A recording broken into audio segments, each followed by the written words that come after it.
So here we are, this is the owner of Word on the Water, and your name is? I'm John, I'm co-owner. There's three of us run this jointly. Brilliant. And how did you get started with Word on the Water, books on water? It grew from Word on the Street, which it is in Archway Market on Saturdays, and I've been doing that for over a decade. So you're still doing both? Still doing both. Busy days. Well, the Archway's only once a week, and there's three of us do this together, so I can escape on Saturdays and go and tend to the street market. And we have to ask, because it's our dream, do you ever get to live on the barge? I often don't leave at night. I live on a different boat now. I used to live on this one. All three of us have lived on it at different times. So you've got your pick of the books?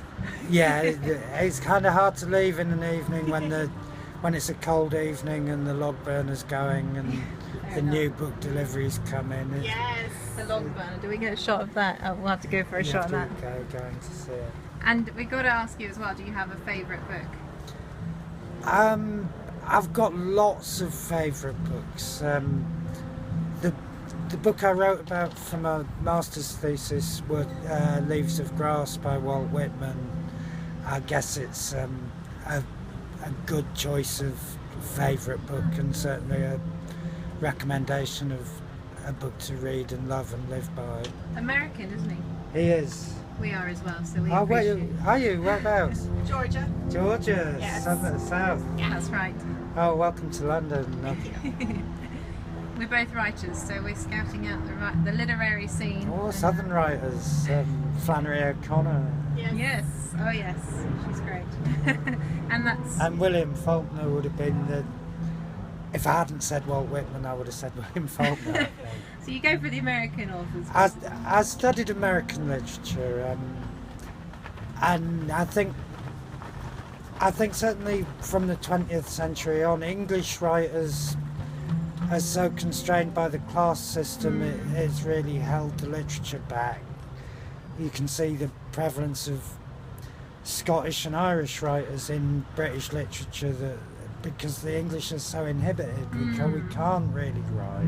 Yeah, interesting. And then the European literature, I can't read it in the original languages, so you don't really know what you're reading when you read the Europeans and Russians. Don't get the nuances. You don't get the...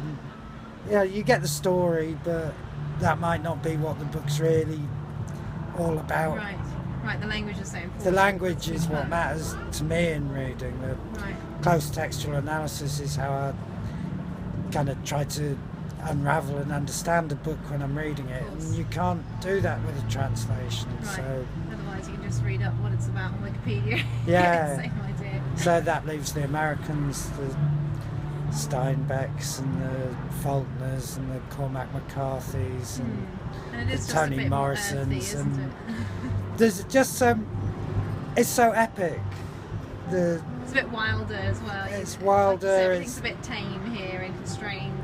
It's uninhibited, and the objects to try and say the unsayable rather than to try and sweep everything under the carpet and hide behind your book. It's a very good analysis. Was that your master's thesis, did you say? My master's thesis was actually on how Whitman democratised the English language for use in America. Oh, wow. I'd love to read that. Should get that published, I think. I've just spotted is this your business partner as well behind you? James is he's our staff actually, but he's and the hairy one.